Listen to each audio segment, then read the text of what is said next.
to Navigating Change, the podcast from Tybal Education. I'm Pete Wright, and I am here with Howard Tybal. Happy New Year, Howard. Happy New Year, Pete. How are you doing? I'm doing very well. I'm very excited about our conversation today. You have brought us something new and fantastic. Something and someone. Yes, indeed. And it kicks off our a theme for the opening part of our year 2019 with a distinguished guest we are honored to have here today. Anouar Majid is a professor of English at University of New England, but his titles and accomplishments reach far beyond the campus classroom. He also serves the institution as Vice President for Global Affairs. He conceived and established the university's campus in Tangier and is the Managing Director of UNE Morocco. He's a seemingly inexhaustible contributor to publications ranging from relations between Islam and the West, culture, and higher education. He joins us today for a conversation on one of our favorite subjects and a subject that forms the theme of the first part of 2019 for Navigating Change, disruption. Anouar Majid, welcome to the show. Oh, thank you so much, Pete. Thank you, Howard. Anouar and I met from some work in a mutual connection. One of his colleagues, Nicole Trufant, who oversees is the business officer at University of New England, and she put the two of us in touch. And we've had a number of sessions and meetings. He actually even came out here, and we got a chance to walk around the Rocky Mountains and explore. And I think, Anouar, you bring a sense of how to be part of a culture, but also how to step back and really challenge the culture.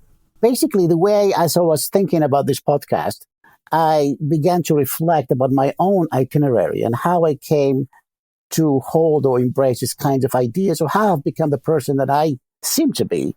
And I think it has to be grounded to some extent in my background in the humanities. It's a very ancient tradition that dates all the way back to ancient Greece and coming through Rome and stuff. And it's basically a culture of reflection, of thinking, and writing and contemplation. And so when you get thrust into any kind of industry, and it's okay to call higher education a sort of industry.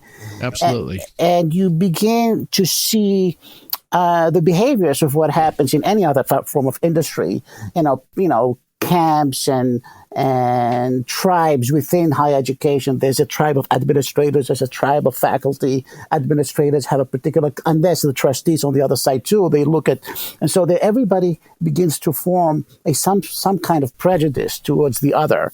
And, yes. And so in this world of prejudices, I kind of inhabit, I sort of intersection or a kind of middle ground. I have one foot in the faculty. I do administration. I pay attention to the discourse of trustees. And so I began to see both a potential for growth, but also a tremendous lack of creative thinking, despite the fact that the ongoing refrain in higher education now, at least for the last decade, has been that overused word of innovation. Tribe's interesting. I think it's a great way of describing the groups we belong to, because as part of being a tribe, there's an element of loyalty. And the loyalty ends up becoming what makes our tribe strong, but also insulates us from working with each other. Because I see it from the outside, and I come in and I attempt to provoke conversations about how are you working as administrators and academics, recognizing that there's a power dynamic about who controls what, who's responsible, who's accountable. The tension, when it works well, produces tremendous output, but the behaviors, as you said earlier, often lead to dysfunction and also suspicion and distrust. Part of calling this out is how we can navigate this. We have to be willing to call it out. So what's your sense about how this is showing up after the number of years you've been in education, the whole nature of how we're working together. Is it getting better in your view? Is it getting more difficult? We haven't been asking the right questions. For example, sometimes it doesn't bother me to ask this question. Like, say, I've asked it. I put this question to a number of people, including presidents. And when people have this big concern about surviving into the future, like an institution, like everybody's worried about the economy, about the future of higher education, who's going to survive and who's not. And my question would be, well, should you be in existence in the first place? Do we have to survive do we want to survive as an institution just because we're an institution? Or do we have a higher purpose to survive for? If it is the education of people and so on and so forth, then there may be other ways of thinking about providing a high quality education to American citizens, for example, instead of thinking about our narrow interest of surviving as an institution. But by asking this question, and now you see, if you ask this question, people get a little rattled because, it seems as if you are going against the best interest of the institutions. Well, I am not, because I want to clarify people's thinking about exactly what they mean by a mission and a vision for that mission. What's fascinating, Anouar, is that to be able to be in conversation with you demands that people recognize that the conversation is about really unpacking and discovering our commitment. It's not an attempt to dismantle. It's an attempt to deepen our commitment. Thank you. Right? Yes. And most people hear it as you are challenging something and you have this hidden agenda. And I remember when Sweetbriar was on the ropes, and I heard an anecdote that the board chair said to the board before they declared that they were closing, that survival is not a mission. Yes. And that's a powerful statement, that in the absence of having a clear idea about where we're going to go, maybe we need to think differently about who we are and where we have to go. So you're right. It rattles people because we have different agendas. And it also reveals, I would imagine, and you probably see this all the time, is whether or not you have the relationships with each other and the inherent trust to be able to have those conversations. It is really a question that applies to everything. It can not just to institutions of higher education, to businesses, even to life itself. The big questions. We exist. I would hope, to ask these big questions to start with before we begin to unpack them and find solutions, so on. When I ask these questions, like for example, when I say, should we exist, or why should we exist for the next 100 years, like you just said? I'm not saying that. My goal is not to dismantle in my institution, which I served for more than 27 years, but it is to help us think, to help us really think deeply about what it is that we are doing.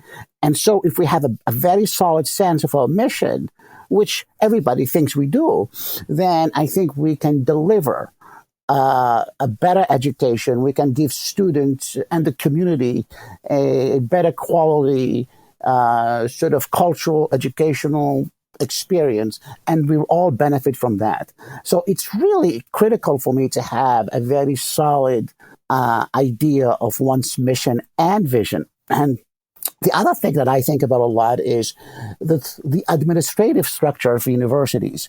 It hasn't changed. I don't know. I don't know whether you probably know better than I do. In the last 50, 60, 70 years, it's administration on one side, faculty, and then deans and chairs and stuff like that. And I wonder whether, looking at that article by Francesca Gino we talked about the rebel talent, whether we need to think of, a different structure that would allow the university, maybe colleges, maybe some other structure that would be more efficient and more creative and more nimble in achieving both the educational and cultural mission and being successful at delivering them. Yeah, there's no question. And the nature of the tribes that started to separate even more had a lot to do with, over time, the increasing sense of administration attempting, as as these institutions started to grow in terms of the number of students and the research dollars and the competition over the last 50 years, what ends up happening is they have to manage this. So the bloat of administration, not in every case, but came out of a need to have to manage. And then you have, on the academic side, you have the academic leadership recognizing that some of the conversation is shifting away from them.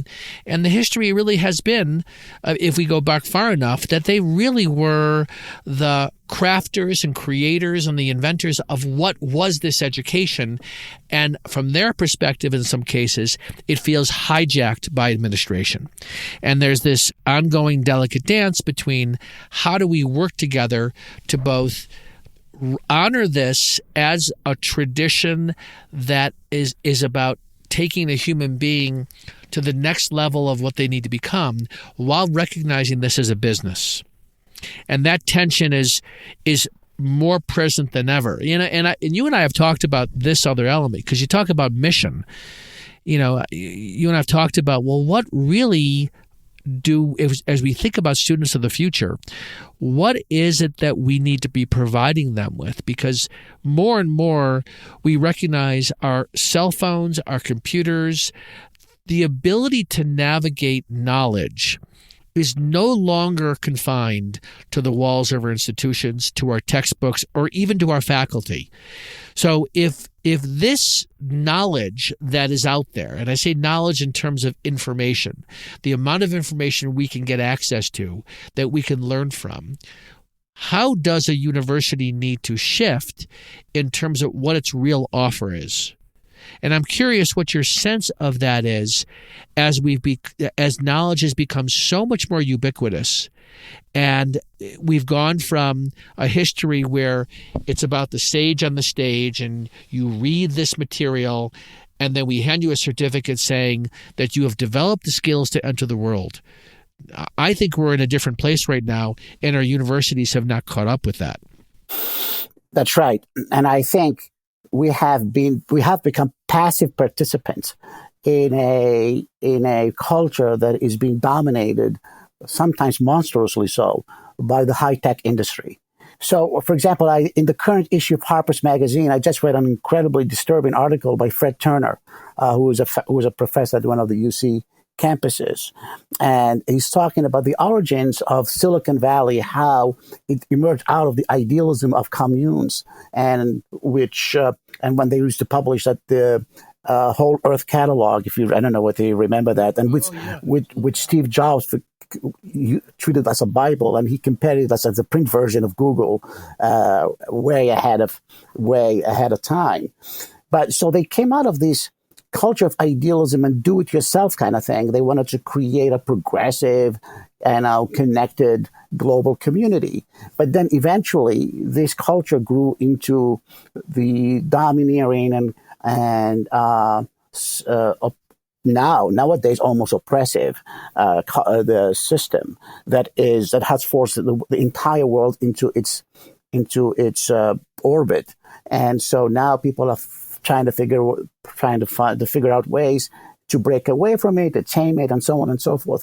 But what happened in the last couple of decades, in my estimation, is like we have a culture of surfaces where people are basically literally surfing over the surfaces, and we have abandoned the valuable tradition, because tradition doesn't have to be necessarily bad, of depth and profundity and going back into history. So we live in a culture of permanent present, or presentism, and that is being enhanced and abetted by Twitter and social media and so forth.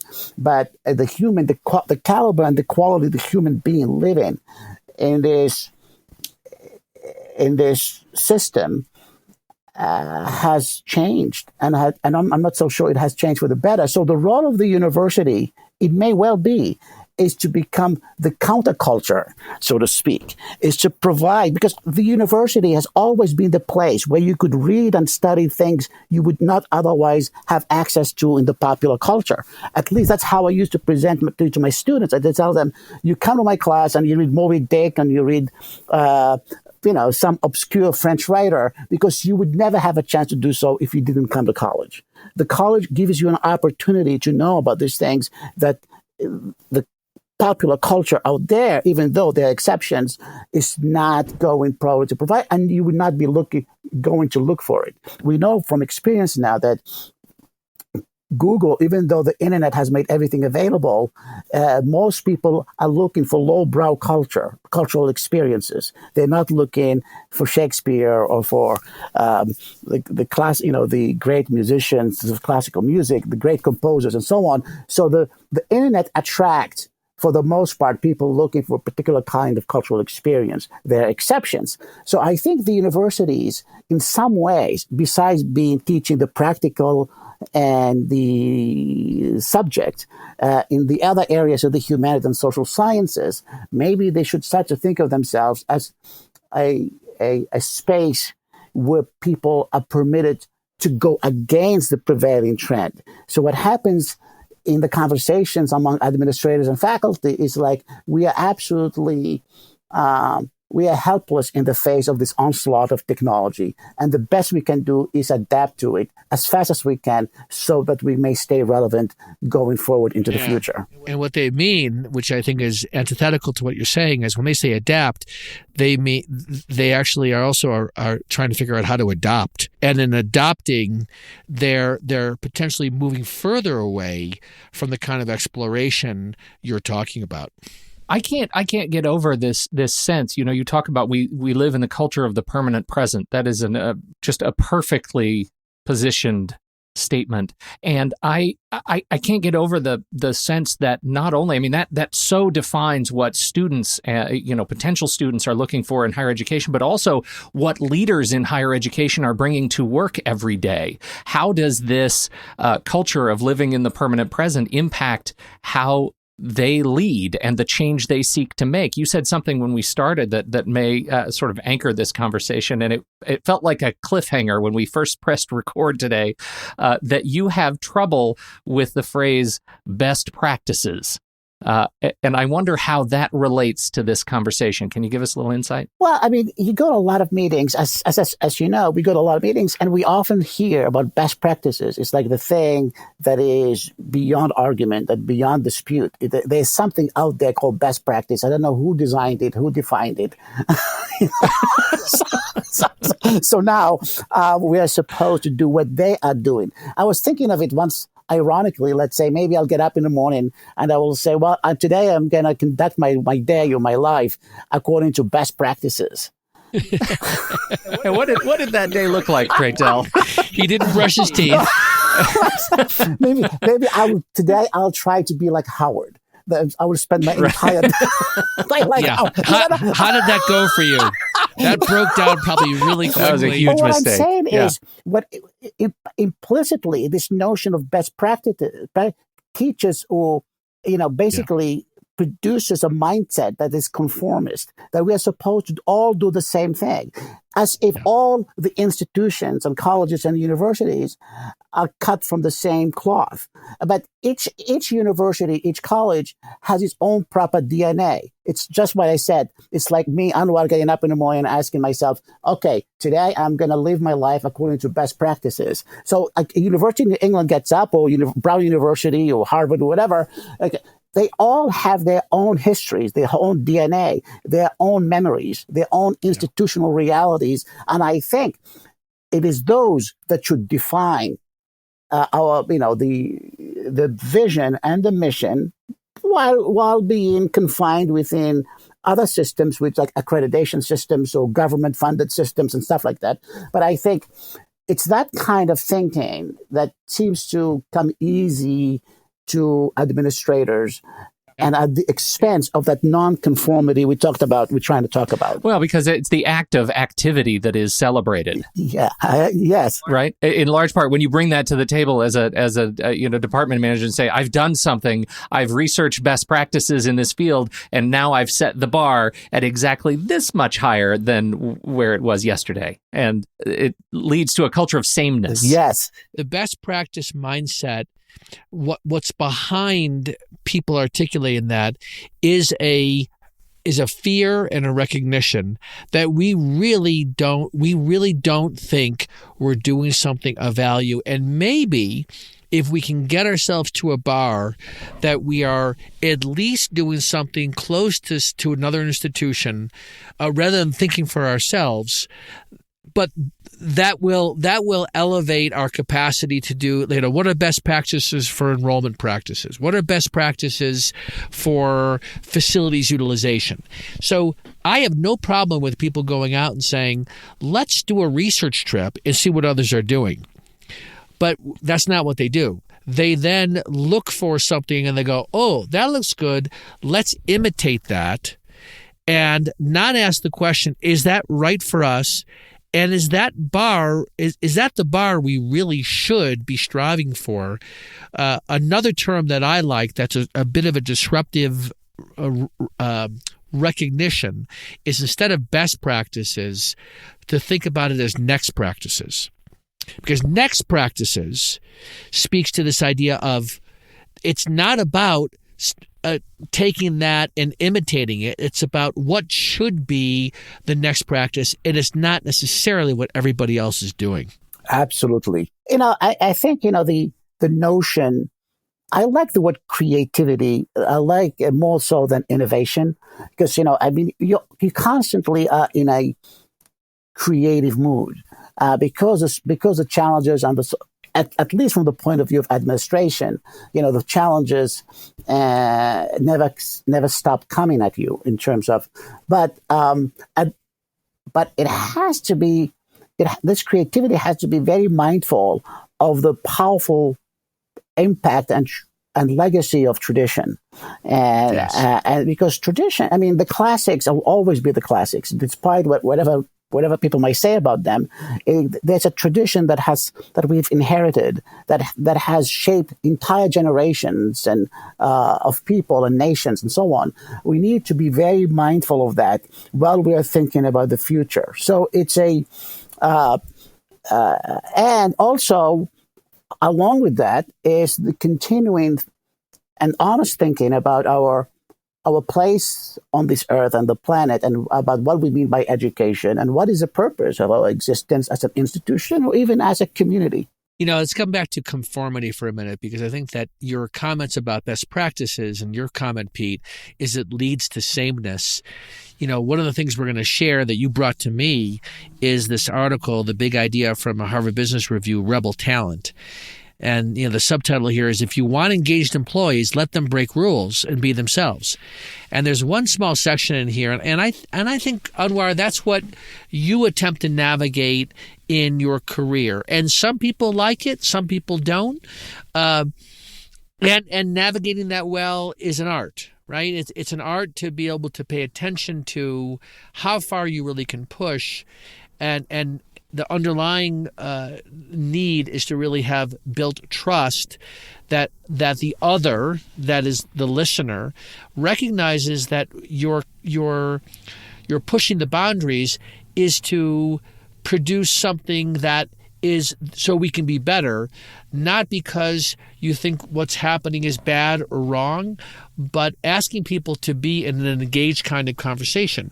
And I can tell you administrators don't have a lot of patience for that, right? So that's part of the problem. Is when I'm talking to administrators, what I'll say to them is, you need to be willing to listen more and recognize there's value in a conversation that doesn't end with, what are we going to do, right? And I say to academics, you need to be willing to recognize the nature of the listening of your administrative counterparts. and the concerns that they bring. If you focus around concerns, you can begin to recognize there's an overlapping need. But I want to read a very short paragraph here, and I want you to speak about this. It's in this article, Promoting Constructive Nonconformity. And this will be, it says, few leaders actively encourage deviant behavior in their employees. Most go to great lengths to get rid of it.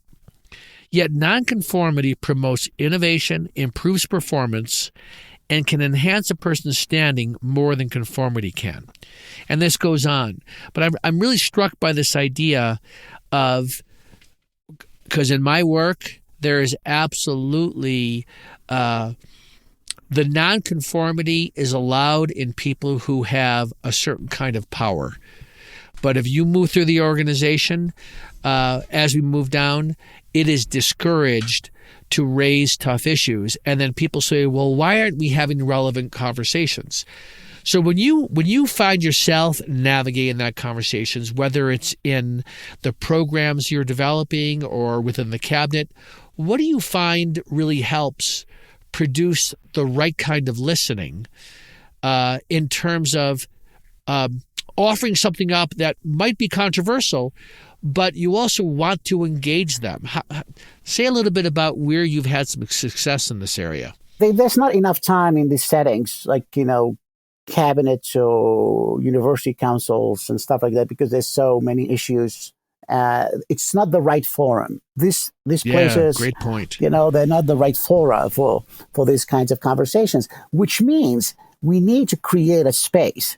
We need to create a space, another space. That's right. Another space for these kinds of conversations, brainstorming sessions where we may call them different kinds of safe spaces in an institution where people can dream and can reflect and can propose and can enter into conversations and disagreement. And make it not like we're doing, this is part of our annual retreat, but this is part of our practice. Right? Absolutely. And you're bringing together folks from different disciplines and background, because that's not what happens. We don't create these. If we create a safe space, we do it for a particular concern or event, and then we get back to our work, and it's not part of our culture. So I love your idea. So keep going. I'm sorry to interrupt. And this notion also applies in that you talked about the people not in senior management, but maybe in other levels of management, or maybe professional staff, whatever. So, but even at those levels,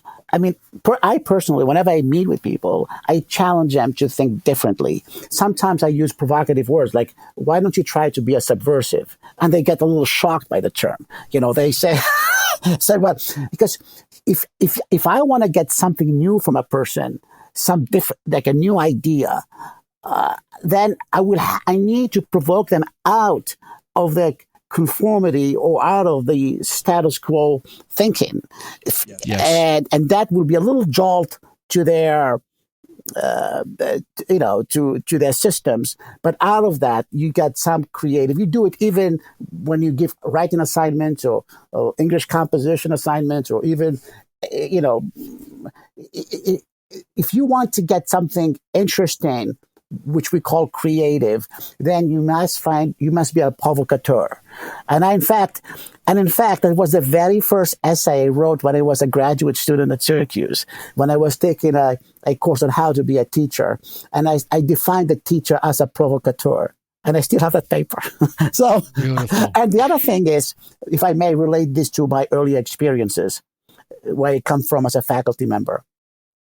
When I was a graduate student, I was asked to give a lecture to incoming graduate students who are going to be teaching assistants on how to conduct a classroom conversation.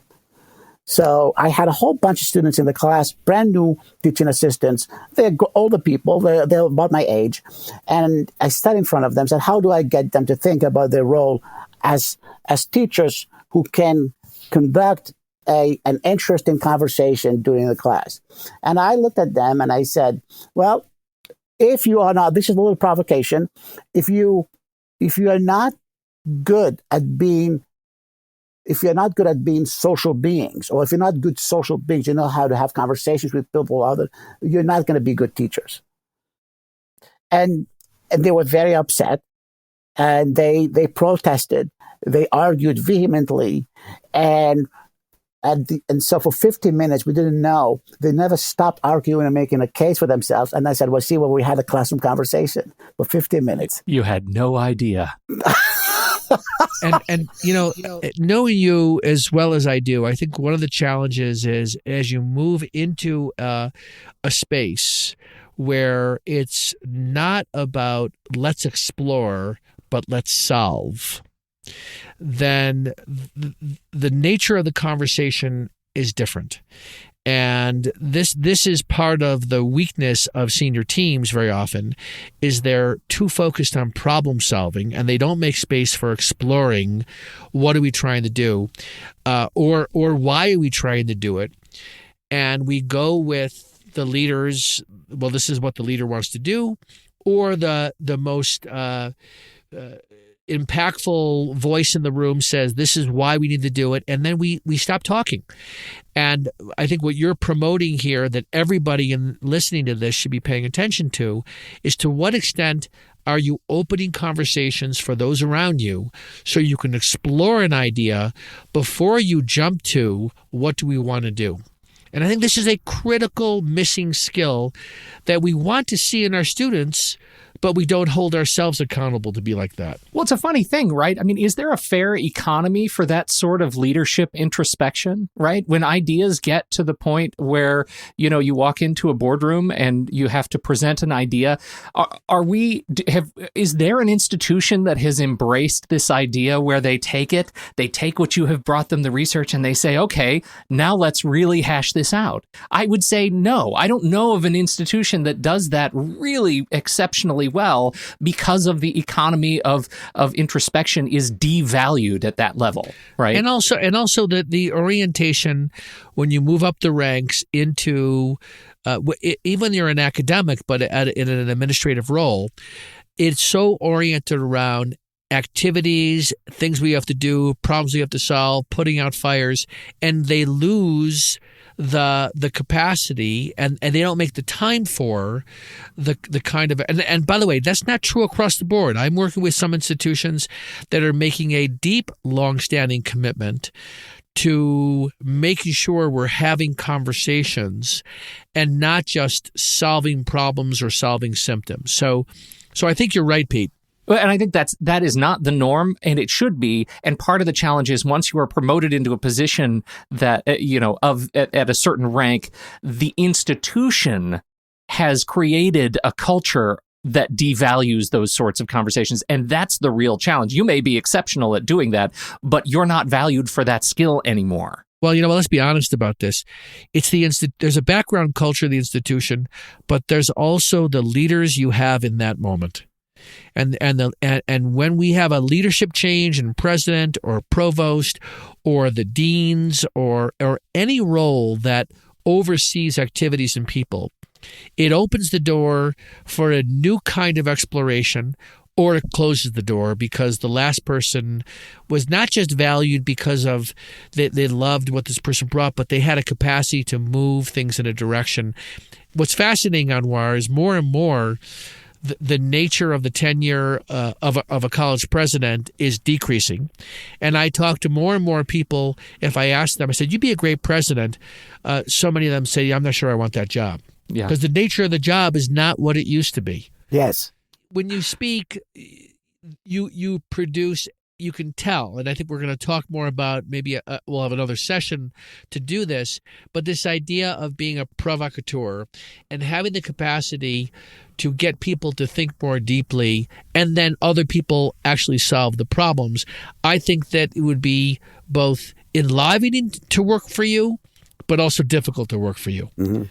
Because anybody that is thinking like this all the time in very much an entrepreneurial mindset is that, if I get my marching orders, a week later I might discover that you come in the room and say, guess what? I got a different idea.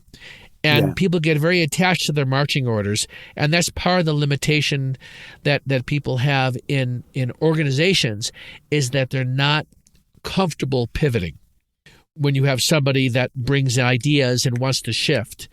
So this is an area where I think this warrants further exploration for the listener to go back and say, all right, how am I showing up in terms of being a disruptor? And am I willing to speak up in the face of the power in the room? And part of this is learning how to speak that others can listen. And not to back off and be nice. Being a nice guy doesn't get you very far. What gets you far is being willing to say the tough thing, but articulate why you're saying this and why it's important for us to be moving in that direction, and the value that you and the care that you bring. And if you bring care and you bring the value, you can say almost anything. That's how I conceive of a university or a college. It's a place, it's unlike, even though everybody talks about the politics of higher education, administration is nothing but politics.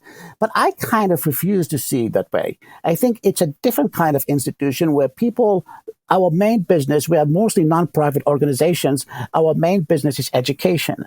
Our mission is to educate and enlighten and so on. So when interactions within administration are reduced to political squabbles and machinations and attempts to, seek advantage here and there and that kind of thing, it kind of takes away from the loftiness of what higher education should be about. So I think the way, and if for anything else, I like to remind them every now and then, my colleagues, that our business is not selling some goods and services, but we are educators first and foremost, and our mission is to educate, and we should exhibit the behavior and the ways of educators to our colleagues and to our students, and in fact, to the entire world. This is a great message, and I hope the start of many more to come. I feel like, Howard, that we have found in Anouar a beacon in our discussions of disruption this year. Oh yeah, this sets the bar, and I think this is a conversation that, as we explore this with other practitioners in and out of education, this is a theme that is top of mind for many of us, because if we don't produce this wake up, we're not going to produce anything new. Right? We're just going to sort of blindly continue to go forward. And Anouar, I think you bring not just the history and the experience, you also bring a sense of culture because of your cultural background coming from Morocco. You have a broader sense of what culture is. So let's make sure that we continue this conversation and maybe have you back to explore this further after we come around with some others. Okay. With pleasure. Thank you, everybody, for downloading and listening to this show. Head over to TybleInc.com to learn more about our work in education. You can subscribe to the show for free. Just click on the blue button and we'll send you an email each time a new episode is released. If you like what you've heard here today, celebrate the new year by passing it on to a friend or colleague who you think might appreciate a new podcast in their own library. A discussion on disruption to come. On behalf of Howard Tybal and Anouar Majid, I'm Pete Wright, and we'll catch you next time right here on Navigating Change, the podcast from Tybal Education.